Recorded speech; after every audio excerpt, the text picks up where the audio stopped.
เป็นจังใดท่านผู้ชมที่ท่านผู้ชมได้ชมไปทางหมดนั้นก็เป็นเรื่องราวดีๆทางด้านวัฒนธรรมและฮีตของประเพณีที่ทางทีมงานของพวกเราได้นำมาให้ท่านผู้ชมได้รับชมกัน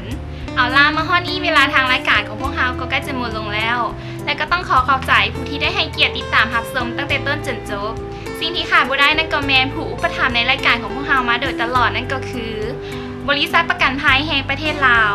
รายวิสาหกิจน้ำมันเสื้อไฟลาวบริษัทน้ำหวานลาวจำกัดโรงงานเล็กเซนหุบประพานคำฮงเซเจริญศูนย์การค้าเพนเนตเซ็นเตอร์และซื้อพิธีกรงามๆจากห้างเมตินคำมาฮอนี่ข้าพเจ้าระดับวันมืนไซยพมพร้อมด้วยทีมงานเผยแพร่ชีวิตวัฒนธรรมก็ต้องขอลาทานผู้ชมไปก่อนสบายดี